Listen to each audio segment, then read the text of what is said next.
Ayos pa ba ang buhay natin? Kaya pa ba? Eh kung hindi, paano na? Ewan mo ba? Bahala na.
Sound check, test mic 1, 2, 3. Sound check, test mic 1.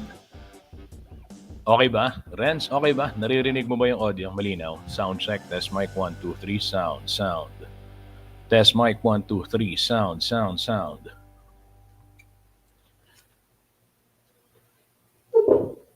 Okay, malinaw, malinaw. Test mic 1, 2, 3. Sound check.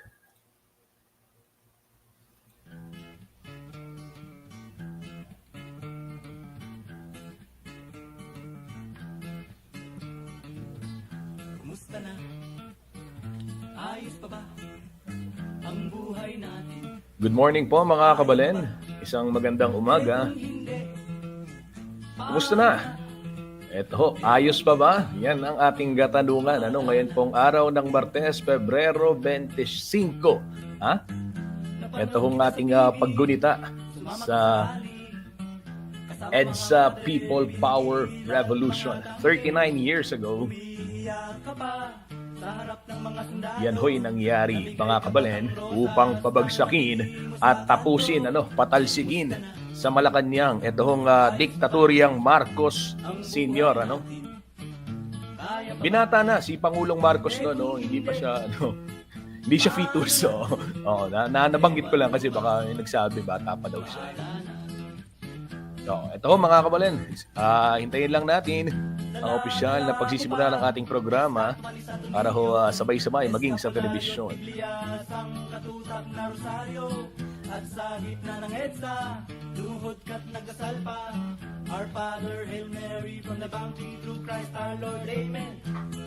Okay, isang magandang umaga ho mga kabalen. Welcome ho sa CLTV 36 News Stream. At ako pong inyong lingkod, Justin Dizon, ang certified at inatasang maging news streamer mga kabalin para ho maghatid sa inyo ng mga balita at impormasyong maasahan, balita at impormasyong mapakikinabangan. Nang sila po ay umalis, hindi mo'y hanggang tenga sa kakatapat Ito ho mga kabalin, pantalon mo, pero hindi ngayong araw, gaya nga ho ng aking binabanggit, ay ating ginugunita. Ito hong 39th anniversary ng EDSA, People Power Revolution. ang buhay natin. Kaya pa ba?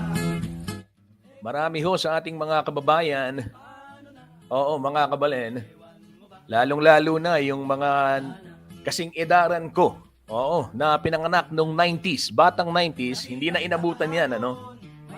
Pero malinaw ho sa atin at naituro sa paaralan kung ano ho yung importansya at halaga ng nasabing okasyon. Ano? Pilit man kalimutan ho ng ibang tao o ng iba sa ating mga kababayan ang diwa ho ng EDSA. Hindi lamang ho sa iilan o sa ilang pamilya, sa ilang kulay, kung hindi po sa sambayanan. Ano? Dahil ang EDSA ay hindi lamang po tungkol doon sa mga opisyales na naupo matapos ang diktaturyang Marcos, ano, kung hindi ang EDSA ho ay tungkol din sa mga ordinaryong Pilipino na ika nga nanindigan at tumutulho sa pang-aabuso ng mga panahong iyon. Paano na? Ewan mo ba? Bahala na. Kaya naman ang tanong ngayon, kumusta na? After EDSA, 39 years, kumusta ho tayo mga kabalin? At mamaya basahin natin yung ilang mga mensahe ng ilang mga leader. Lalong-lalo na ho itong mensahe ni Archbishop Villegas sa mga kabataan. Gayon ho ginugunita itong 39th anniversary ng EDSA People Power Revolution.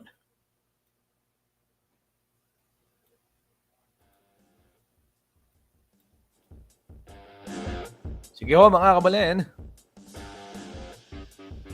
Simulan muna natin ang ating balitaan dito ho sa pagbibigay ng impormasyon o ukol ho sa sitwasyon ng trapiko dito sa North Luzon Expressway. I-like, i-share, i-follow na ho itong ating streaming upang sa gayon maging updated din ho sa iba't ibang mga usapin. Para ho, ika nga mga kabalin, alam natin, aware tayo kung ano yung nangyayari sa ating paligid. Yan ho ang hatid sa inyo ng CLTV 36. Ano? Araw-araw yan mga kabalin. Nationwide ho tayong napapanood sa mga oras na ito via Signal Channel 115 sa television yan. Malinaw na malinaw sa digital TV. At syempre dito ho sa Central Luzon sa ating 38 cable partners at maging sa Free TV Channel 36. Kabalin, kung hindi pa kayo nakakapag-scan ng inyong mga digital box or TV sets, make sure pwede na ho kayong mag-scan. Pindutin lamang itong tinatawag nating scan button sa inyong mga remote control upang makita. Yan. Tapos auto-scan, lalabas agad yan.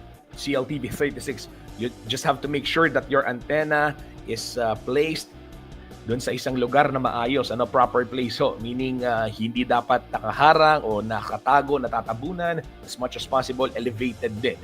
At maganda sa bintana, gaya nga ho sa akin, sabi ko nga sa inyo, nakamagnet yan sa kisame. O diba? Hassle-free. Malinaw na malinaw, CLTV 36.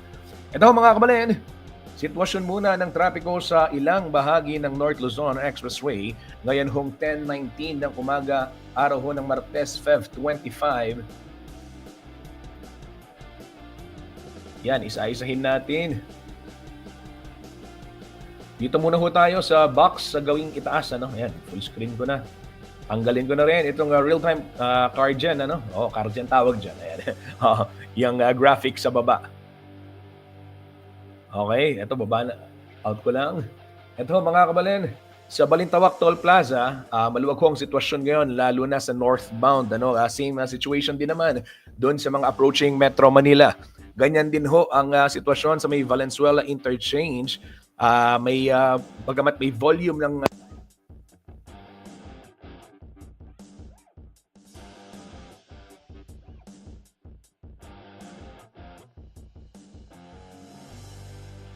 Ayan, sa Mindanao Toll Plaza, maluwag ho ang sitwasyon ng trapiko as we speak.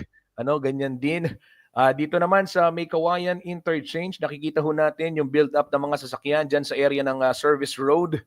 Fast moving naman itong mga sasakyan both north and southbound. And ito hong sa May Bukawe Toll Plaza, may konting pila lamang doon sa dulo, no, yung mga cash lanes. Sa mga RFID lanes, maluwag pa din. And itong mga approaching ho ng Central Luzon o itong going north ay yan ho yung box sa gitna. Sa ibaba ay fast moving din. Same situation sa may City of San Fernando, Pampanga, bagamat makulimlim ho ang sitwasyon o yung camera ng NLEX dyan. May volume ng mga sasakyan than the usual, but still ay fast moving pa din po. Paalala ho sa mga lahat ng nagmamaneho, mga kabalen, tiyakin nasa maayos na kondisyon ang inyong mga sasakyan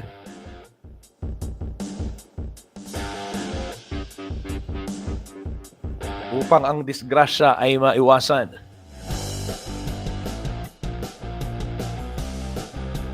Hindi lang yung sasakyan, dapat yung sarili din. Yan ang blow bagets. Paalala, lagi ko napapanood dyan sa CG, yung paalala ng Laos Auto Group, at Laos Auto Care. Yan. Eto ho mga kabalen, silipin naman natin ang magiging sitwasyon ng ating panahon. Ngayon pong araw ng Martes, at ano ba yung development dun sa mga binabantayang weather update o weather system ditong Pag-asa.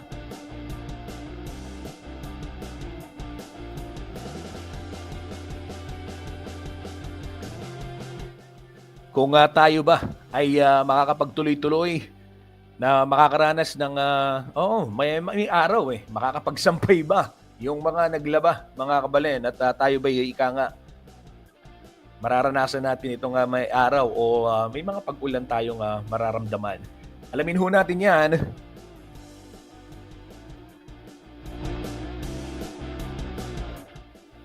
mula ho dito sa Weather Bureau, DOST Pag-asa.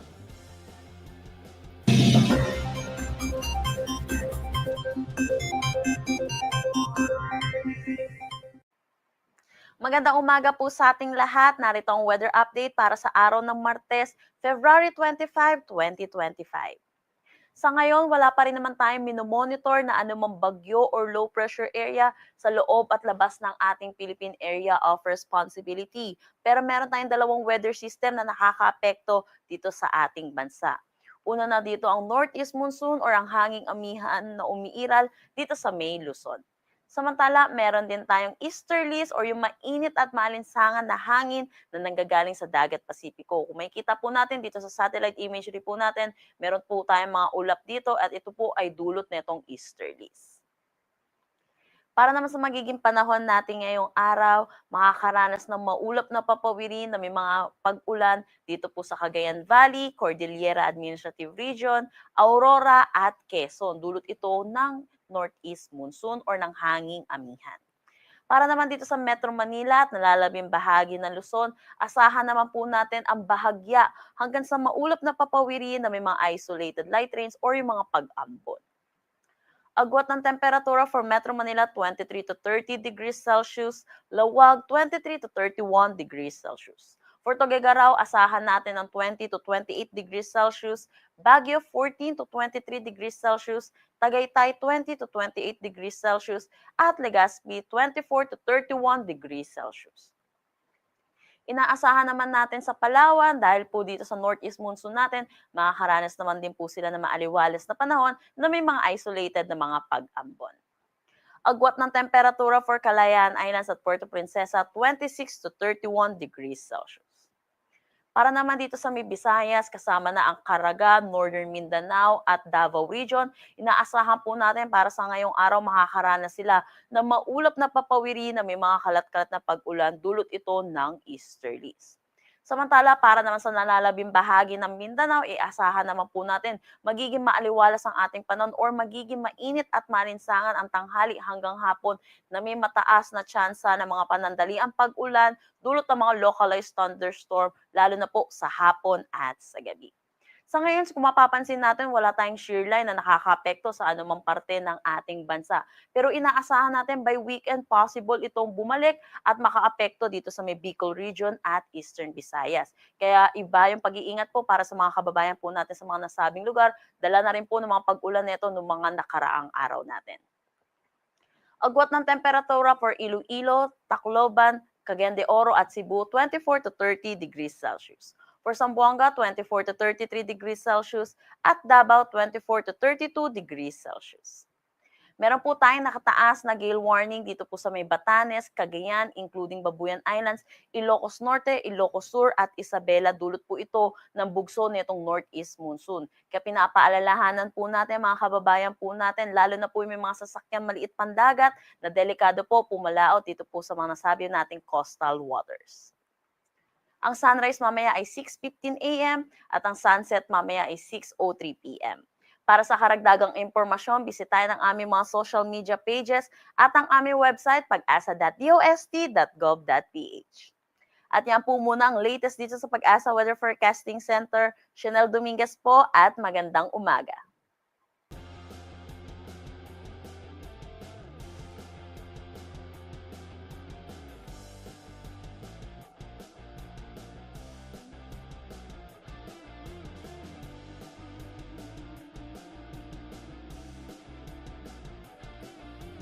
Yan ho mga kabalen, ang ulat panahon ni Chanel Dominguez ng DOST Pag-asa. Kaugnay ho nitong itong mga binabantayang weather system, ano. Tuloy-tuloy ho tayo sa pagbibigay ng detalye at impormasyong mapakikinabangan, mapagkakatiwalaan at may paggagamitan, ano. Makatotohanan, mapakikinabangan tuloy. Oh, tama naman, oo. Ayan, sige ho, ito mga kabalen, Forex muna tayo.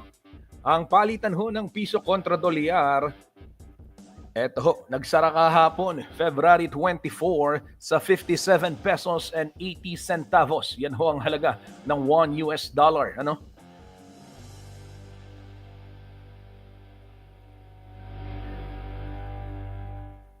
Ito naman hong Japanese yen, 38 centavos, UK pound, 73 pesos, 36 centavos, Hong Kong dollar, 7 pesos, 45 centavos, Saudi Riyal, 15 pesos, 44 centavos, Dirham, 15 pesos, 76 centavos, Euro, 60 pesos, 70 centavos, at Korean won, 0.4 centavos, Chinese yuan, 7 pesos 98 centavos. Yan ho mga kabalen, ang foreign exchange rate. Nagsara ho ang palitan ng piso kontra dolyar nitong kahapon, Lunes, sa 57 pesos at 80 sentimo. US dollar ho yung halaga niyan, $1 US. Opo. Tuloy-tuloy tayo sa ating balitaan. Silipin naman natin ngayon ito hong ilang mga EDA. Sabi naman ho ni Jerome Padilla Luso, obvious naman masyado mga pangako na napako lang. Sabi ni Paul De Jesus, politika lang yan, makalungkot alang double, politika lang yan, sabi niya. Si Sander Miranda, makalungkot alang double pay, sabi niya. Sabi rin ni Lai Ray Tan Awan, OA naman, BBM, sayang double pay. Oo, di ba? Ready na mga kids, walang pasok bukas, sabi niya. Sabi ni Janelle, wow, alam na, obvious naman masyado, obvious naman sagot dyan.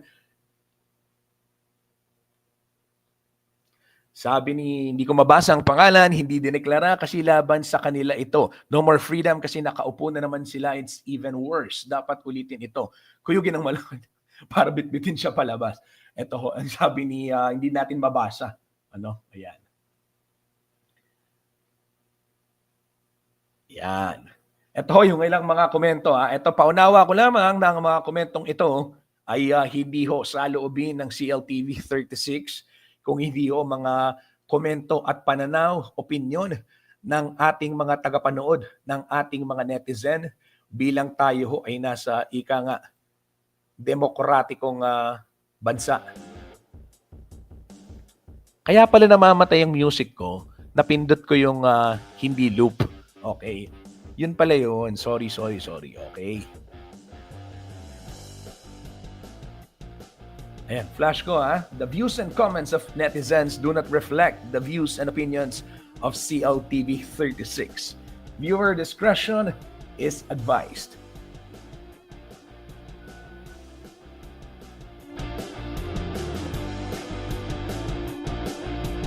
Mga kabalen, isang mabilis na patalastas lamang sa aming pagbabalik. Silipin ho natin ang mga balitang mga nangyayari sa loob at labas ng Pampanga. Huwag ho kayong aalis, magbabalik ang CLTV 30.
Nagbabalik po ang CLTV 36 News news stream. Ito ho mga kabalen At silipin natin yung mga balitang nangyari kanina lamang dito ho sa ating lalawigang Kapampangan. Ken pong balena ning Arayat, dyan ho sa Arayat, Pampanga, idinaos itong isang unity walk and interfaith rally na siya namang sinundan ng Peace Covenant signing.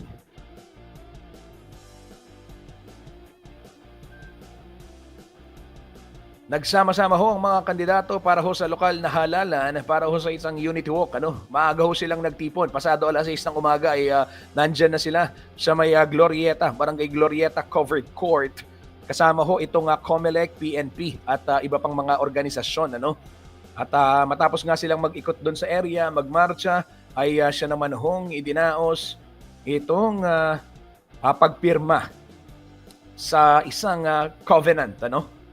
At matatanda ang kabilang ho yung Arayat sa yellow category ng areas of concern ng COMELEC dahil ho sa kasaysayan ng election-related incidents sa nasabing bayan.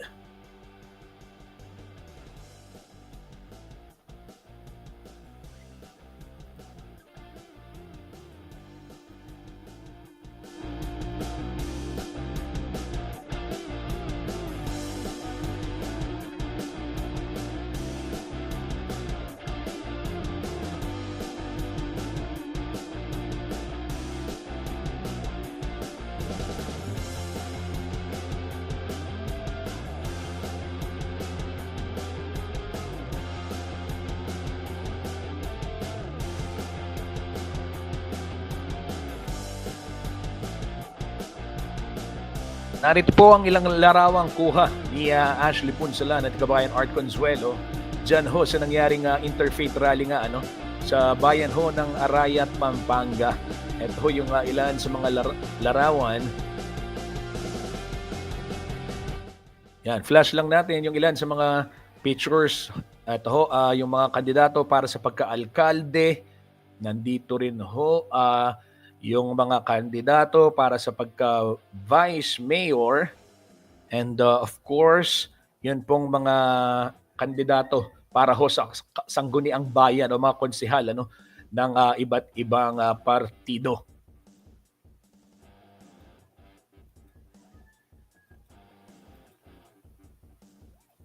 Ito ho, mga kabalen, present din ho yung pinuno ng PNP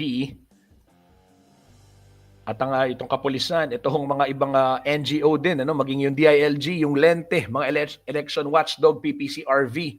Ay ika nga, ito hong eleksyon ay isang talagang isa hong gawain na hindi lamang tungkulin ng mga nasa gobyerno o di kaya ng mga pulis o di kaya ng COMELEC. Ito ho'y talagang tungkulin ng bawat isa sa atin. Hindi lang din yung pagboto. Maganda.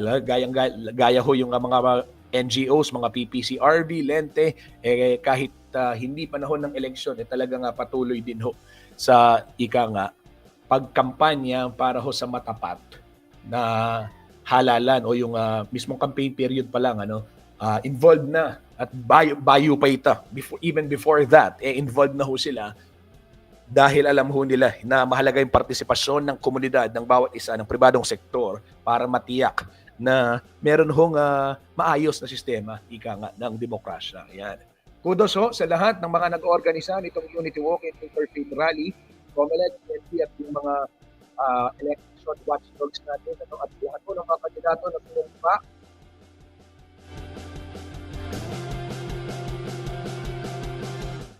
Inahan po namin ang inyong pagtupad sa inyong mga pangako, lalong-lalo na ho dito sa sa bayan ng Arayat, dahil kabilang ho yan sa yellow category.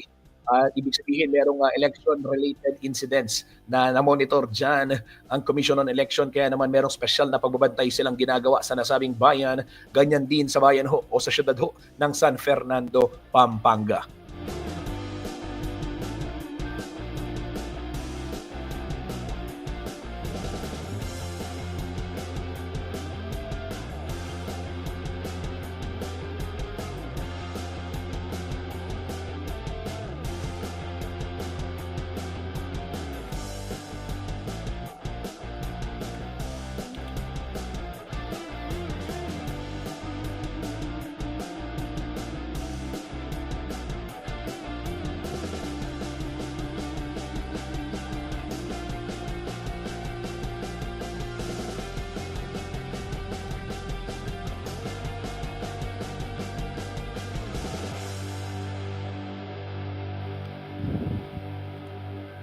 Sa ibang balita naman ho tayo mga kabalen, ito ho ginanap nitong Sabado yung pagtatanghal ng sa likod ng entablado ng Teatro Fernandino sa University Theater ng Holy Angel University.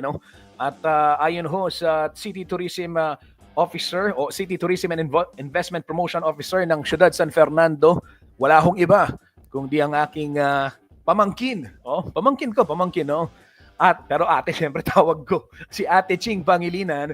Mga kabalen, isa itong paraan upang ipakilala yung sining ng teatro sa ating mga kabalen dito ho sa Pampanga at paraan din para maisulong yung turismo sa lalawigan.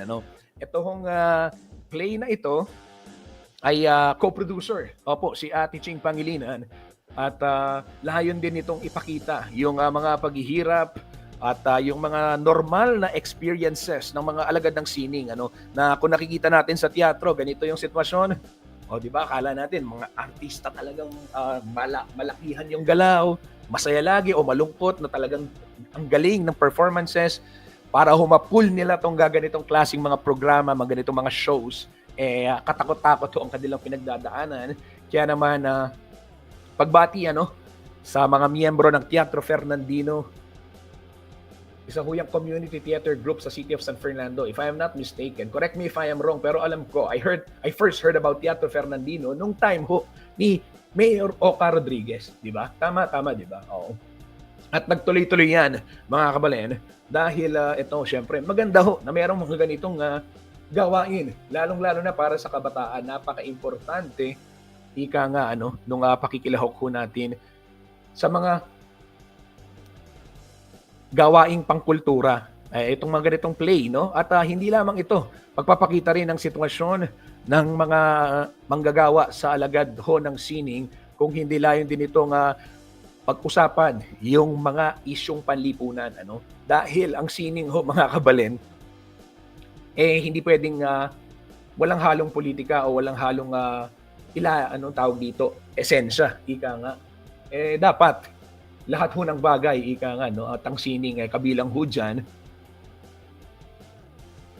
When we say politics, hindi lang naman yung botohan yun. Hindi yun yung politikang botohan, di ba? Oo. But meron deeper meaning at pagtalakay ho sa mga social issues. Yan ho ang pagtatanghal ng Teatro Fernandino.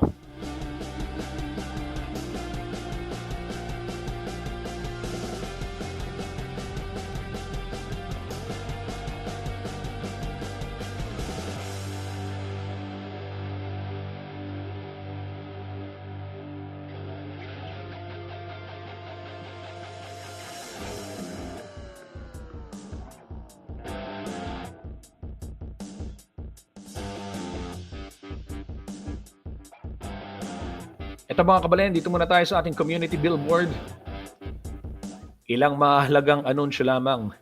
Ito ho, yung bayan ng Minalin, suspended yung classes ngayong araw. Inanunsyo ho yan kagabi ni Mayor Philip Nagit. At bilang pakikisa ng nasabing bayan sa paggunita sa 39th anniversary ng EDSA People Power Revolution. Ayan. Pero yung government base sa munisipyo, business unusual daw ayon kay Mayor, Inikayat din yung kabataan syempre na makiisa sa paggunita.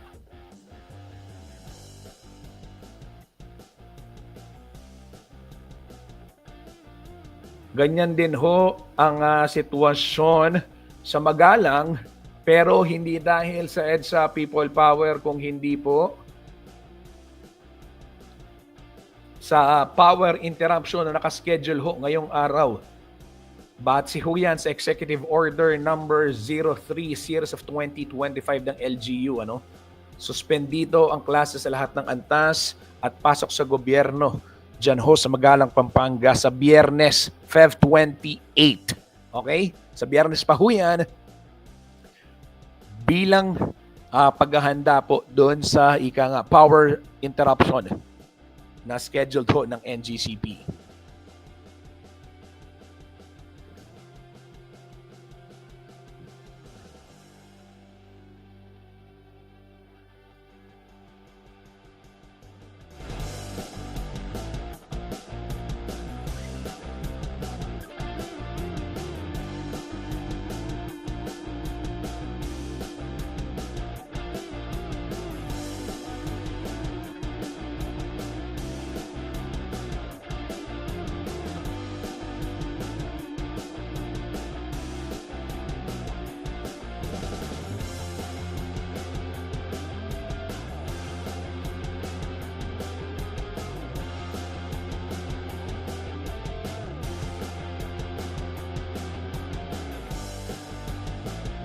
Speaking of power interruption, ito ho yung scheduled power interruption na siya hong dahilan din na itong pagsususpindi ng klase at trabaho sa gobyerno sa bayan ho ng Magalang, Pampanga sa darating na Biyernes, Feb 28. Narito po ang anunsyo ng NGCP. Nandito ho yan, nakapost sa ating CLTV 36 News Facebook page. Alas 6 ng umaga hanggang alas 6 ng gabi, kabilang ho dyan yung apektado Pelco 1, Presco at saka yung Clark Electric Distribution Corporation. Sa Pelco 1, affected ho yung San Nicolas, Pandakaki, and San Isidro substations. Ito po yung magkakaroon ng maintenance activities dyan ho sa Mexico Clark 69 kV Line 1 at general maintenance na rin ng high voltage equipment.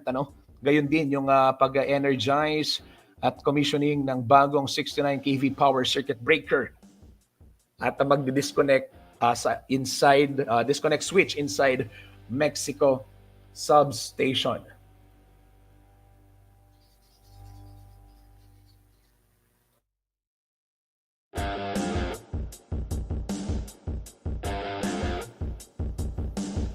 Yan ho mga kabalen, ang anunsyo ng NGCP.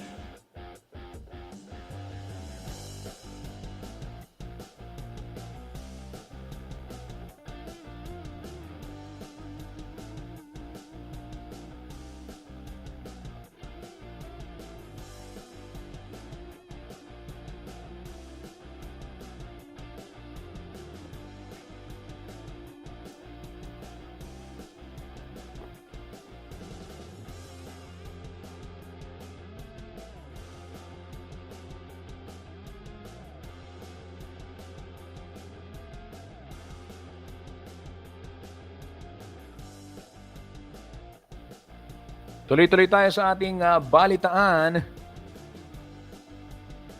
Ito, pakita ko lamang mga kabalen.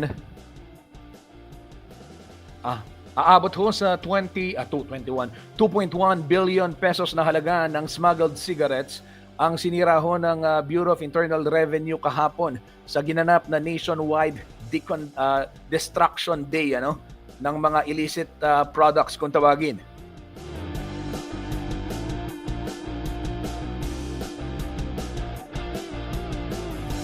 14 million packs ng sigarilyo po ang winasak sa iba't ibang destruction site sa buong Pilipinas. 11 million packs po dito ay sinira dyan sa may pasilidad sa bayan ho ng Porac, Pampanga dahil yan sa may barangay Mitla. Yan ho yung primary hub ng PIR sa pagsisira ho nitong mga smuggled na sigarilyo.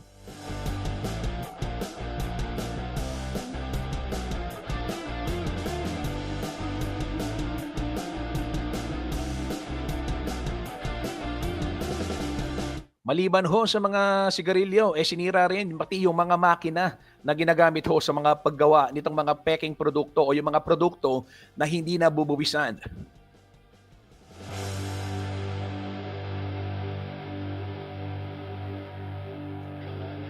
Kabalen, ayon ho sa BIR, hindi lamang ito kawalan ng buwis para ho sa ating mga o para sa ating bayan kung hindi ito rin ay isang pagbabantay upang matiyak hindi lamang ito yung problema ito sa smuggled cigarettes hindi lamang problema ng kawalan ng buwis kundi problema rin ito sa kalusugan ng ating mga kababayan dahil hindi dumadaan doon sa wastong quality control. Bagamat lahat naman ho ng sigarilyo may impact sa kalusugan ng ating mga kababayan. Oo. Lahat po ng sigarilyo masama sa pangangatawan ng ating mga kababayan. Pero ito extra dangerous dahil nga hindi rin nila alam, hindi rin na-monitor kung ano ba talaga yung laman ho ng mga ito. Dahil smuggled.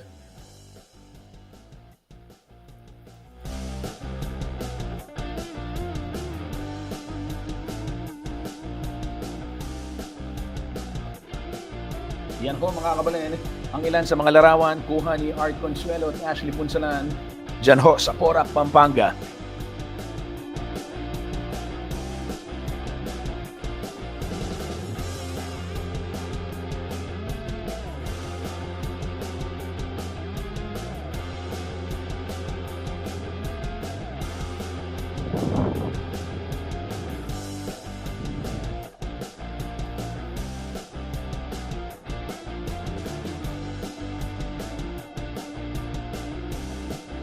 Kabalen, bago ho tayo magtapos, gusto ko lang patugtugin itong isang awitin, sabay-sabay nating pakinggan.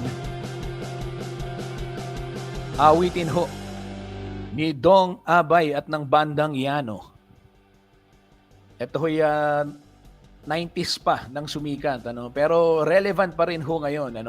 Ito mga kabalen, gaya nga ng aking sinabi ko sa aking post.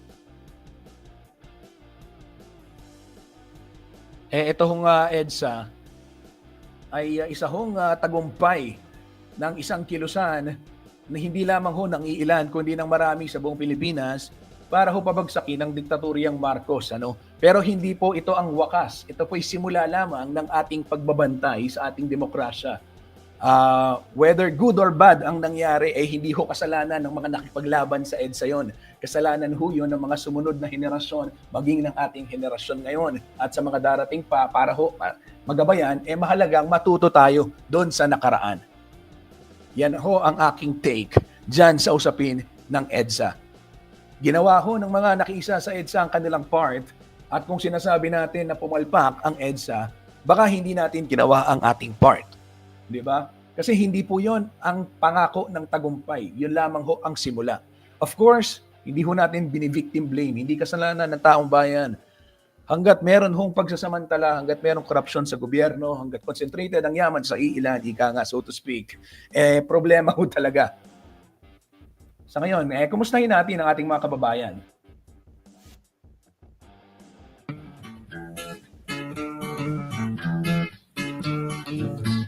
Kumusta na? Ayos pa ba ang buhay natin? Kaya pa ba? Kung hindi, paano na? Ewan mo ba? Bahala na. Napanood kita sa TV, sumama ka sa rally, kasama mga madre, pinigilan mga tangke.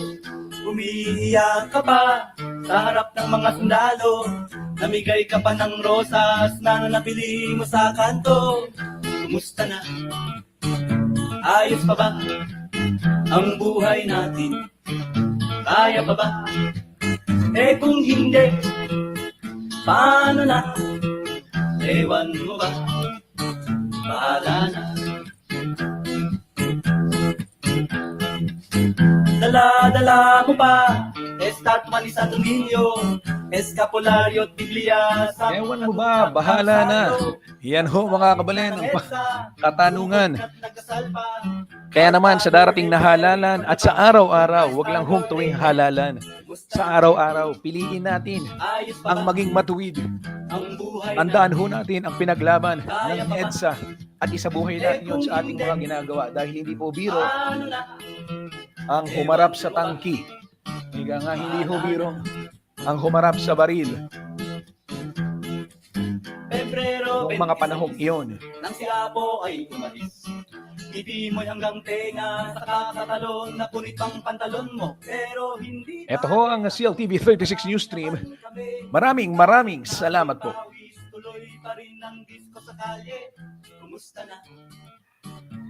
Ayos pa ba?